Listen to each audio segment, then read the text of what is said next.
my YouTube channel. Welcome to the very first ever speed build on my YouTube channel. My name is Drea and I am a freelance interior decorator out of the great state of Texas in the United States. I am a lifelong simmer. I have been playing The Sims since I was in middle school, and I have been playing this version of The Sims. I have almost 3,000 recorded hours on The Sims 4, so I play The Sims quite a bit, and I have been building, in my free time, and I just decided why not try and post on YouTube and see what happens.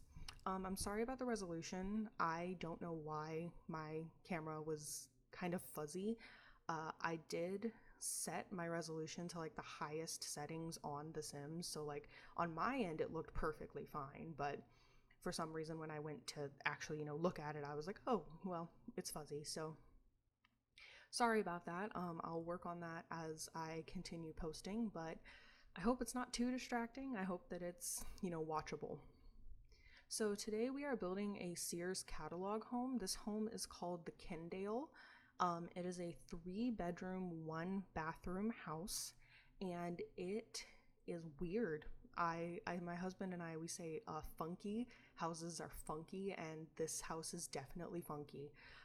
The outside is pink with green shutters. It is very long and narrow. I'll put a picture of the actual build up on the screen, but it is a weird looking house, and when I was putting it together I was like, ooh, this is not gonna look good, and I don't think it does personally. But I think that's one big thing about building in The Sims, is that things that look bad in the game look good in real life, and things that look good in the game would look terrible in real life. Like, a lot of things that I build are what you would call a McMansion. They're like the cheaper version of a mansion. They're more affordable. They're definitely made for like suburban America. And that is not what looks good IRL. Like, there is a Facebook page called McMansion Hell that I actually follow, and it just shows the worst McMansions, just the worst roof lines, the worst, why do you need 6 different houses attached to one another, just everything like that. And I really appreciate it. I really like that page, but I also think that watching someone build a McMansion in The Sims, you're like, oh, this looks really good, and that's how it's supposed to look, because in The Sims things look a lot different than real life. Like, this is what this house basically ends up looking like. I think I add one bump out and it looks really bad. It looks very bad in the game, but since I was following the catalog, I wanted to make it look as close to the catalog as I possibly could. So I kept it long and narrow. I didn't really add too much to it the way I would like to. You see, I just kind of gave up on making the roof look good and just made it a big fat roof. But either way, I think that a big thing about these catalog homes is that they were meant to be easy, and they were meant to be, quick. You can throw it up and or a crew could throw it up in, like 2-3 weeks, and it would be perfect for however many years. Perfect being the operative word, because, perfect can mean perfect for the 50s, and now it is very outdated compared to, what we consider what is in trend now. But this house, it ends up being, I'm not quite entirely sure how many simoleons it is, because I always just give my Sims a crazy amount of simoleons and call it good. That way I can build and not have to worry about running out of money. But as I'm building this, you'll notice that I do the exterior of the house, then I furnish the house, and then I go back and do the landscaping. That is not a way most simmers do it. I don't like landscaping. I think it is tedious, and it is my least favorite part of building. I really like furnishing. I like actually making the house, but landscaping and I do not get along. So as you can see, we are nearly done with the exterior of the house. Like I said, I am going to add a little bump out. I'm going to pull out, I believe, the bedrooms on this side, the right side of the house. And that is the only thing that I really change, because I just could not stand looking at it the way that it was. It was bothering me so much.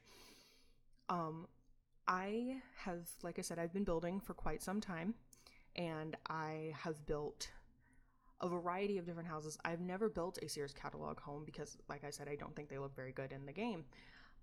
But this was just, it's my first YouTube video. I wanted to kind of challenge myself, and this is where we went.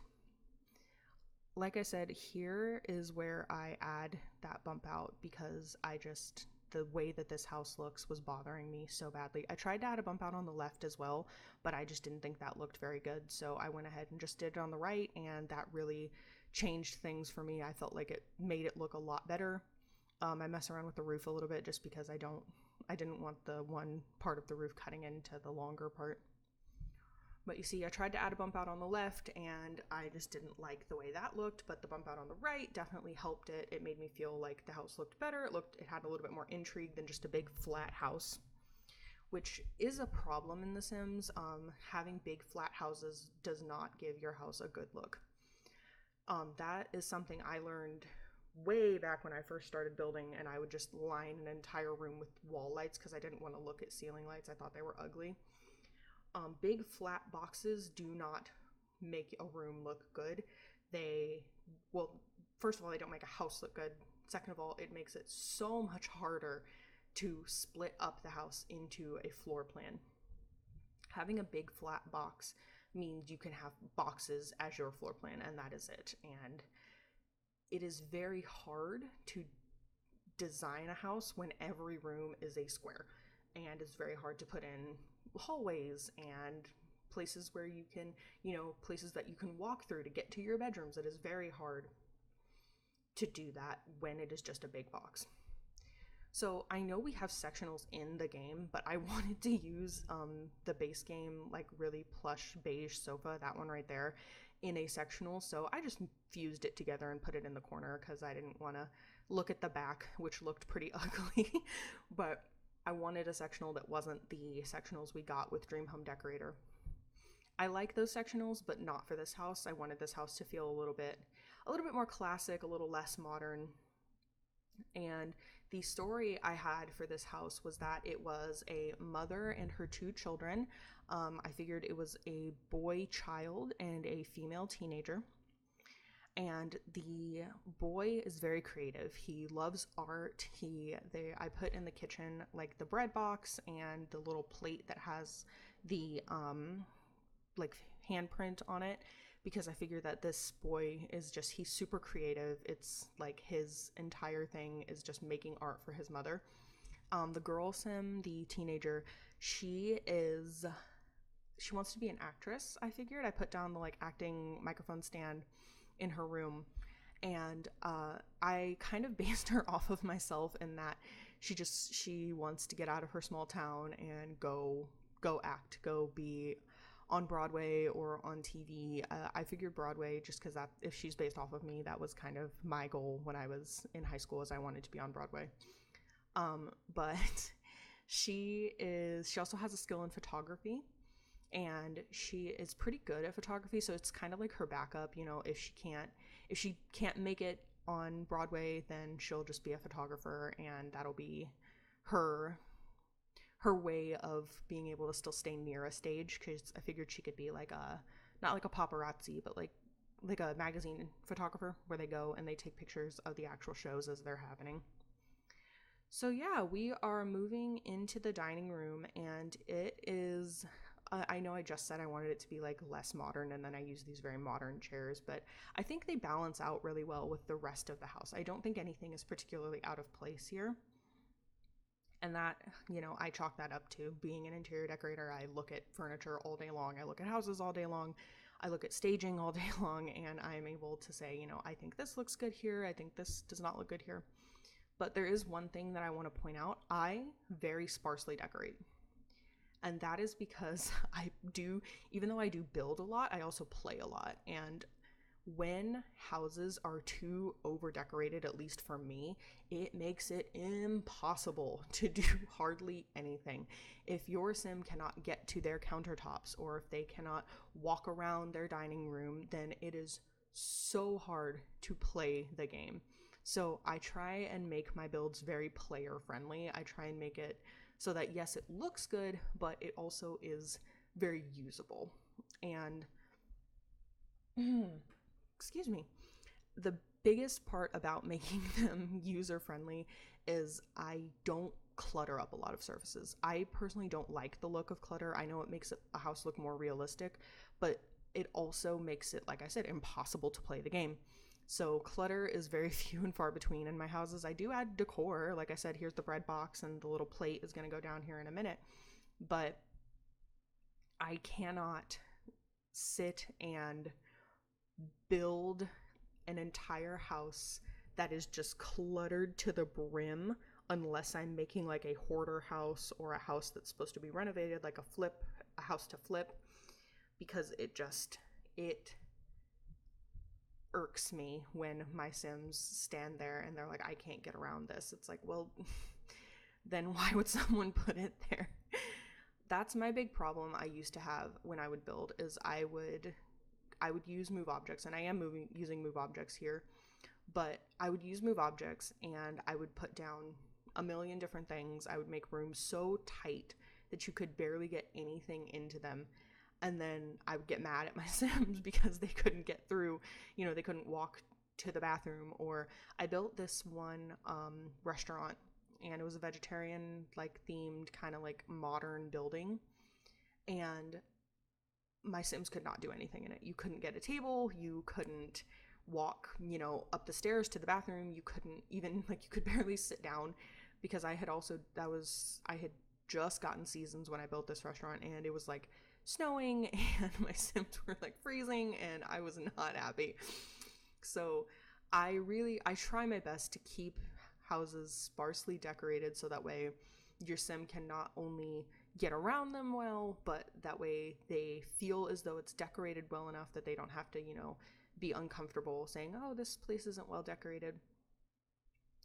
That is something that really that ticks me off, is when I'll spend so much time building this house, and then my Sims are like, oh, I don't like how it's decorated. It's like, well, I spent this much time, you just stood there and I built this entire house for you, so you should be grateful. I've been playing this game for too long. I have too many opinions on it that probably don't need to be shared.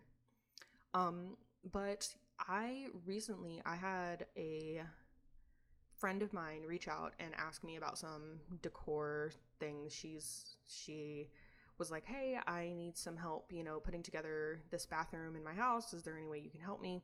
And I took a leap, and I recommended tile and flooring, and it was not in my wheelhouse, but I think I did a good job. She was very happy with it. So, we're branching out into new horizons. So this is the teenager's room, like I was talking about. I do add that microphone for acting. I add the little photography shelf that has all the camera equipment on it. And this room, I kind of switch the layout of it, because I originally wanted to put this bed against the wall, and then I realized there was no room for anything else. So things get moved around, but in the end, I really do like this house. I think that it looks it's sparse, but I don't think it's under decorated. I think that you can still kind of see the personalities of the Sims in the rooms that I made, even if they are a little less prevalent than if I were to have cluttered up the rooms a lot. And there's nothing against people that do that. If you clutter your rooms very, very much, and that is how you design things, that's fine. I just look at them from the gameplay standpoint. I look at them from the standpoint of an interior decorator, where I'm like, oh, this is not how a house should look, put together, which put together means a ton of different things. If your house is cluttered and not cluttered, if your house has a lot of decor and personal items, then I don't think that that's a bad thing. It's your home. You decorate it however you like. And if you don't like the way I decorated this, then, you know, that is perfectly fine. I have my own terrible opinions. You have your own good opinions, and we're both allowed to be right or wrong. We are into the boys' room, and he, like I said, he's very creative. He has a little activity table, the little art table that I kind of stuck in the corner. He's got a toy box just because, you know, he's a kid. He's still growing up. He doesn't have, you know, he's not like his sister where he has all these hobbies and things that he's doing yet. He's just creative. He draws a lot, makes a lot of art, gives it to his mom, and she loves it. So we are near about done with the inside, and then I move on to, like I said, the landscaping, which I don't like doing landscaping. It is my least favorite part. So it's if the landscaping does not look good, that is why. But yeah, I moved the house just a touch. I was gonna move it all the way over and do kind of like a side yard, but then I decided, no, we'll just go ahead and we'll just plop the house right here and call it good. The one thing about these lots in Newcrest, I'm in Beech Byway on Newcrest, is that these trees on the street are so hard to work around. Like these trees and the little, what would you call those? The little like protective barrier things. It is so hard to work around them. I don't know where I want to put trees, and especially because they're all over. I tried to put a tree in the front and you saw that didn't work. I tried to put a tree back here and that didn't really work either, and I finally moved it over because it was like cutting into that tree, and I think it looks fine. It doesn't look great. Like I said, landscaping is not my forte, but I do what I must to make a house look decent-ish. I stuck with a couple of just regular, like, the one Granite Falls like fern, and then regular base game plants with like the hydrangeas and the rocks and the low-lying yellow plants. But it pretty much, the build is nearly done. The last few things I'm finishing up right now, and then I do decide later to go and add in a fence, which then I had to change all the landscaping because I added a fence and I wanted to make it, you know, I wanted there to be a backyard with at least something in it. I don't have all of the packs, so I did want to add the treehouse, but I do not have the pack that it came with. I am working with what I have. So I think I just added like the monkey bars, and I put the fence up and called it a day, and that was about it because I was getting really tired and I had a headache. But yeah, we are pretty much done with this first build. Like I said, my name is Drea, and if you liked it, please let me know. If you didn't like it, let me know as well. Either way, it was nice to sit down and actually put the skills I have to use and see what I can do in this game. I don't think that I will follow another Sears catalog just because I didn't like how it looked very much. I think the next house I do will probably just be something that either like a renovation of an EA build or just something that I personally like, which I do a lot of colonial. I really love colonial houses. They are my favorite. Even in like real life, my dream house right now has this conservatory on the back, and it is enormous and I absolutely adore it. But yeah, here's where I added that fence, and I had to shift all the landscaping around. I was just going to leave the backyard open, and I tried to do that here, just kind of draw the fence a touch, and I couldn't do it. I had to move all the landscaping and make it look better. So yeah, the landscaping gets shifted around, and then I add the monkey bars, like I said, and I take out that dirt. I take out some of the dirt that's in the back just to make it look less, you know, to make it look like I meant to do that. I definitely meant to do that. But yeah, I am near about done, and I hope that you enjoyed the video. Next time I see you, we will figure out what's up next. My husband wants to do a shell challenge, which I really think would be fun. So we might do a shell challenge, but who knows? Anyway, screenshots are coming, and thank you so much for watching, and I'll talk to you next time.